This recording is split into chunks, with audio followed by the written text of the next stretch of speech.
Are you curious to know how you can increase the size and timing by using just baking soda? Okay, sure, just watch this video. It's my promise to you, you will not regret it. We'll be happy and surprised at the end. Urologists are using bicarbonate in a specific way, and men over 60 are seeing changes in size that they thought were gone for good.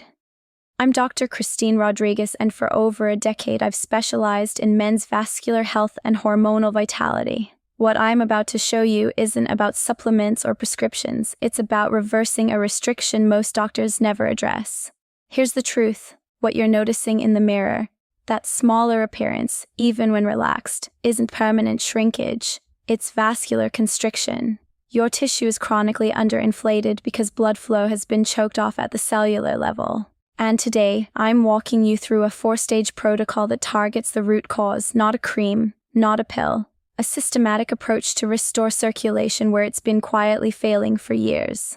But before we get to the complete method, you need to understand what's actually happening inside your arteries, because if you skip this part, you'll try the protocol and wonder why it only works halfway. Let me paint a picture of what's happening beneath the surface, because once you see it, the entire puzzle clicks into place. Your erectile tissue is built like a hydraulic system, 3 chambers, 2 running along the top, 1 along the bottom, all designed to fill with blood under pressure. Think of them as sponges inside a flexible casing.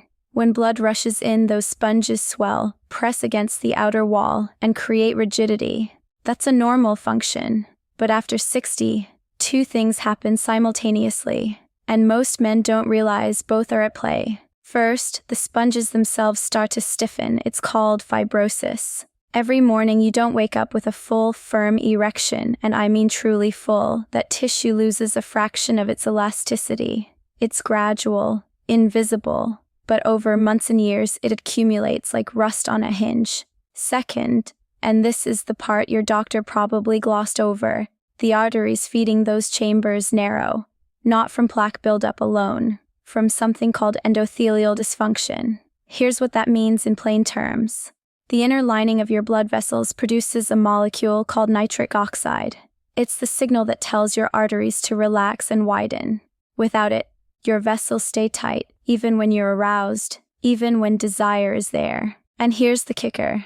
Nitric oxide production is pH dependent. When your blood becomes even slightly acidic, just 0.1 or 0.2 points below optimal, your vessels can't produce nitric oxide efficiently. It's like trying to start a fire with damp wood. The conditions aren't right. Now, studies show that men over 60 have blood pH levels that average 0.2 points more acidic than men in their 30s. That sounds trivial. Most lab ranges would call it normal. But at the vascular level, especially in the small arteries feeding your pelvic region, it's catastrophic. You're already dealing with arteries that are 30 to 40% narrower than they were decades ago. Add acidic blood on top of that, and you're working with maybe 30% of your original capacity. This is why you've had that maddening inconsistency. Some days, everything works. Other days, same pill, same dose, nothing. That's not in your head. That's your blood chemistry fluctuating, and nobody told you that was the variable. Still with me? Good. Because what I'm about to show you explains why every solution you've tried has only worked halfway. Let me guess what you've already tried. Maybe you started with L-arginine or l-citrulline. You read that they boost nitric oxide, so you bought a bottle, took it daily, and for the first week or 2 you noticed something. Not dramatic, but something. Maybe 60%, maybe 70% of what you were hoping for. Then it leveled off. Or worse, it became unpredictable. 3 good days, then 2 where nothing happened. Same dose, same timing, completely random results. Here's why that happened, and this is the missing piece that changes everything. Those supplements do increase nitric oxide production. That part works. But here's what nobody told you. Nitric oxide has a half-life of just 3 to 5 seconds in an acidic environment. Think about that. Your body creates the molecule, it enters your bloodstream, and within 5 seconds, it's broken down and gone, before it ever has a chance to dilate your blood vessels fully. In an alkaline environment, That same molecule lasts 2 to 3 minutes. That's not a small difference. That's the difference between your arteries opening briefly and snapping shut versus staying open long enough for blood to actually fill the chambers completely. It's like pouring water into a bucket with a hole in the bottom. You can pour faster, take more supplements, higher doses, but you're never going to fill the bucket. The environment is hostile. The same problem happens with prescriptions. Tadalafil, sildenafil, PDE5 inhibitors. They work by protecting nitric oxide from breaking down too quickly, and they help, don't get me wrong. But if your blood is chronically acidic, they're fighting an uphill battle. You get partial results, inconsistent results, and over time you need higher doses to get the same effect. One man I worked with spent 6 months cycling through supplements. He tried horny goatweed, maca root, even some proprietary blend he saw in a YouTube ad. He told me, I felt like I was doing everything right, but my body was fighting me. That's exactly what was happening. His body was producing nitric oxide, but the acidic blood chemistry was destroying it faster than it could work. And here's what creates that terrible cycle of anxiety. You start to think it's psychological. You wonder if you're stressed, or if you've lost attraction, or if you're just too old for this to work anymore. So you add mental pressure, which actually spikes cortisol, which increases acidity even further. You end up in a feedback loop. The physical problem creates psychological stress, which worsens the physical problem.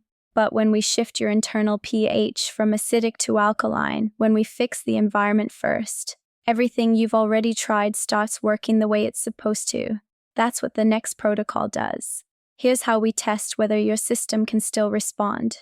Before I give you the full protocol, I want you to prove something to yourself. Because I know you've heard promises before. I know you've tried things that didn't deliver. So let's run a simple test tonight, one that'll show you within 24 hours whether your vascular system is still responsive when given the right internal conditions. Here's what you're going to do. Tonight, before bed, dissolve 1/4 teaspoon of baking soda in 8 ounces of water. And this is important. It must be aluminum-free baking soda. You can find it at any grocery store. Bob's Red Mill and Arm and Hammer both make aluminum-free versions. Stir it until it's completely dissolved. Then drink it. That's the entire test. Now, when you wake up tomorrow morning, I want you to pay close attention during your first urination. Not just whether you go, but the quality of the stream, the pressure, the width, the trajectory, even the sound it makes when it hits the water. If your flow is noticeably stronger, and I mean clearly stronger, not just marginally better, if there's fuller pressure, a wider stream, better control, that's your vascular system responding. That's proof your smooth muscle tissue can still dilate when the internal environment is right. And here's what matters. That same smooth muscle tissue lining your urinary tract. It also lines your erectile chambers. If it's responding there, it's responding everywhere. Some men also notice their first morning urine is clearer, less cloudy.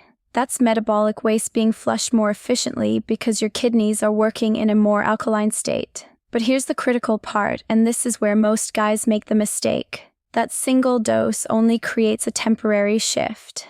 It's surface level, the deeper restriction, the one that's been developing for years, the one affecting your erectile tissue, requires a specific sequence. One dose gives you a glimpse, a hint of what's possible. The full protocol, that restores baseline function.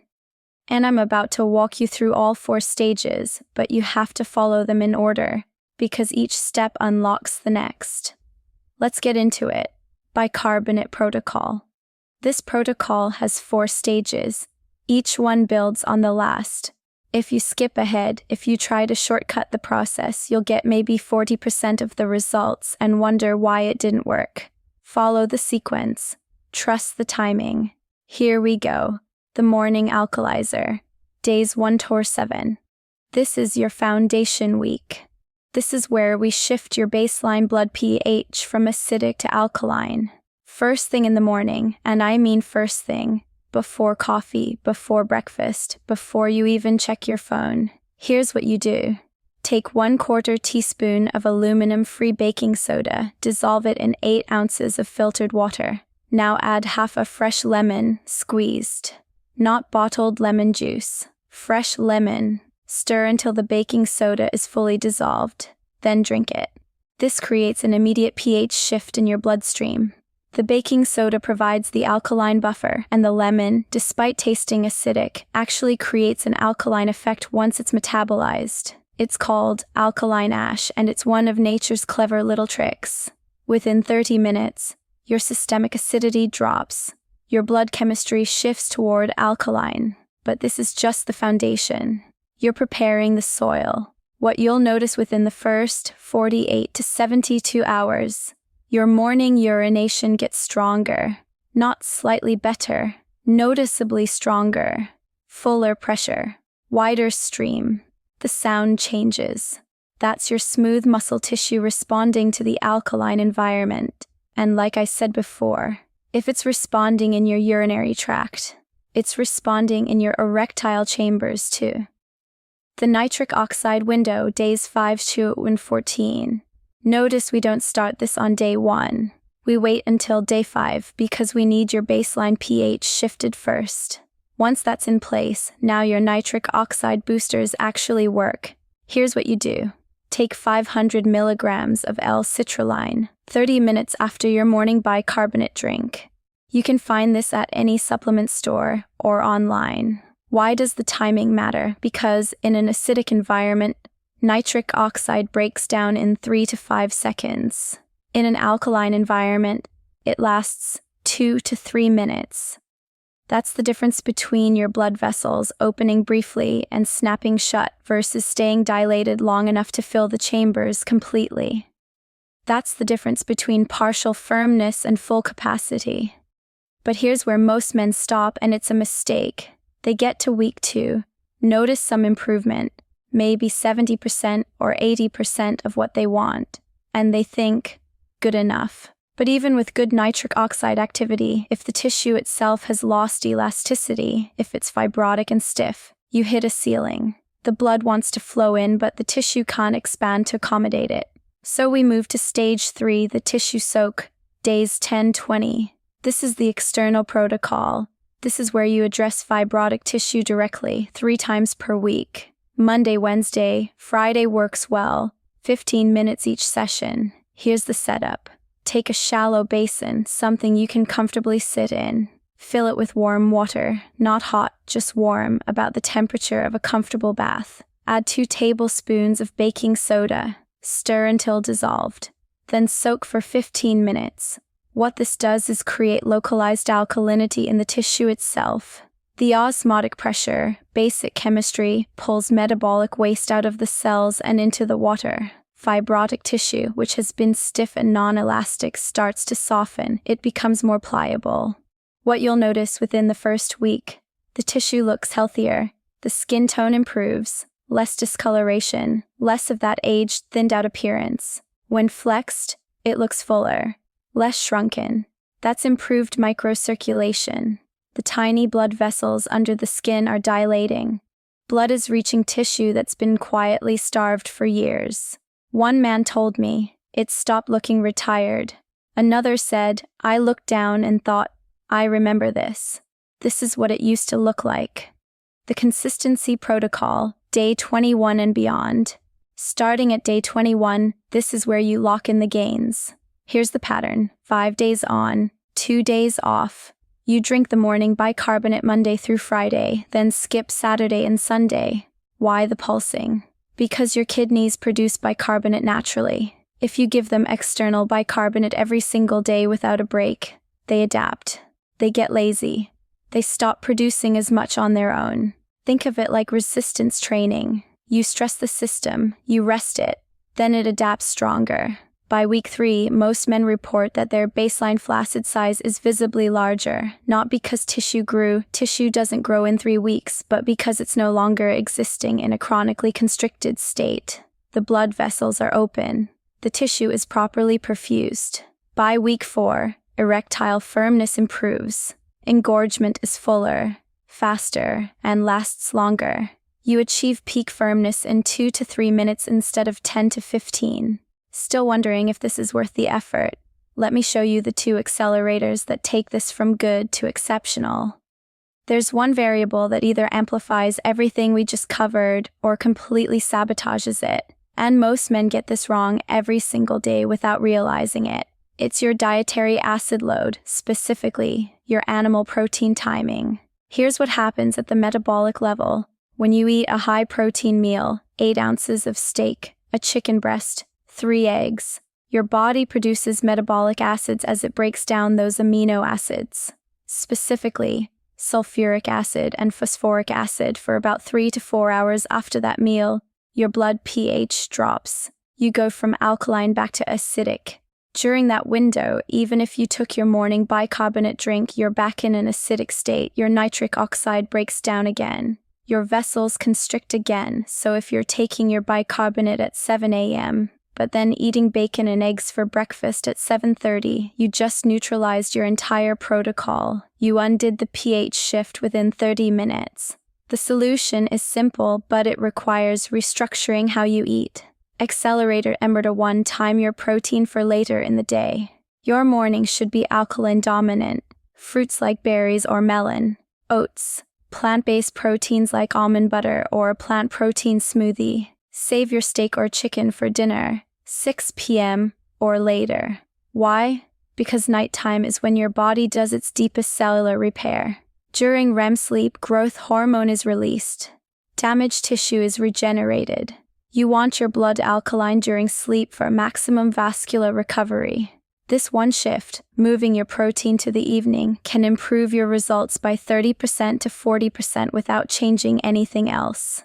Accelerator Gibber 2. Afternoon beetroot powder. 1 tablespoon of beetroot powder around 3 to 4 p.m. Mix it in water in a smoothie, however you can tolerate it. Beets are naturally high in dietary nitrates, which your body converts to nitric oxide. But here's the key: they only convert efficiently in an alkaline environment. If you take beet powder when your blood is acidic, you get maybe 20% conversion. In an alkaline state, you get 70% to 80% conversion. If you've been following the bicarbonate protocol all day, your afternoon blood pH is optimal. That beetroot gives you a secondary nitric oxide spike right when most men experience their afternoon energy crash, and it's also perfectly timed for evening intimacy. The men who add these 2 accelerators, protein timing and afternoon beets, report results that are 40% to 50% better than the base protocol alone. They're not just restoring baseline function, they're optimizing beyond what they remember having even 5 years ago. Are you still with me? Good. That tells me you're serious about this. Let's talk about what to expect week by week, because I don't want you to expect overnight miracles. This isn't a 3-day fix. It's a 30 to 60-day vascular optimization process. So let me walk you through the timeline, what to look for, when to look for it, so you know you're on track. Within 48 to 72 hours, you'll notice urinary flow improvement, stronger stream, better pressure. That's your first concrete sign the protocol is working. That's your smooth muscle tissue responding to the alkaline shift. By week 1, morning erections start to return, even if they're partial at first. They might not be full rigidity yet, but you're waking up with tumescence more mornings than not. That's blood flow improving during sleep, which is exactly what we want. Week 2 to 3, flaccid size visibly increases. You notice it in the shower, when you're getting dressed, in those private moments. It's not that tissue suddenly grew, it's that it's no longer existing in a chronically deflated state. The vessels are open, the tissue is properly filled. By week 4, full erectile capacity is restored to your current maximum, not to age 25, to your current vascular age. This is optimization, not magic. You're removing the restrictions that have been stealing your size and function. Now, I've tracked results with over 400 men in my practice who have used this protocol over the last 18 months. These aren't cherry-picked success stories. This is real data from men aged 58 to 81, average age 67. Here's what the numbers show. Within 30 days, 82% report return of morning erections at least 3 to 4 times per week. 76% report visible increase in flaccid size, averaging half an inch to just under an inch. 71% report improved erectile firmness and faster response time, meaning they achieve peak firmness in under 5 minutes versus 10 to 15 before. By 60 days, 88% report consistent erectile function without medication or significantly reduced medication need. Men who were taking 20 milligrams of tadalafil are now taking 5 milligrams or none at all. But the numbers don't capture the real transformation. Here's what men actually say. I didn't realize how much mental energy I was spending worrying about whether my body would cooperate. That cognitive load is completely gone. I looked down in the shower and I recognized myself again. That last one. That's what this is really about. Feeling like yourself again. Now, before you go, let me give you the critical safety information. Always use aluminum-free baking soda. You can find it at any grocery store. Just check the label. If you have high blood pressure or you're on blood pressure medication, talk to your doctor first. Baking soda is high in sodium, and we don't want to interfere with your treatment. If you have chronic kidney disease, you need medical supervision before trying this. Your kidneys regulate pH, and we don't want to overload compromised kidney function. For the external soaks, if you have broken skin or an active infection, skip that step until it's healed. Always rinse with fresh water afterward to prevent skin dryness. This isn't a quick fix. It's a 30 to 60 day process. You must follow the sequence. If you skip steps or jump ahead, you'll get maybe 40% of the results and wonder why it's not working. And this protocol doesn't replace medical treatment. If you have severely low testosterone or serious vascular disease, you need proper evaluation. This is optimization, not replacement. Here's what I want you to do right now. Drop a comment below. Just tell me. Day 1, starting tomorrow. That's it. 4 words. That simple commitment, making it public, even anonymously, increases your follow-through by 60% according to behavioral psychology research. If you have questions about your specific situation, drop them below. I read every comment, and I'll respond to as many as I can. And here's the most important part. Share this with one man who needs it. Someone who's struggling silently. Someone who thinks this is just how things are now. Your body didn't give up. It's just waiting for the right conditions. I'm Dr. Christine Rodriguez, and I'll see you in the next one. Take care of yourself.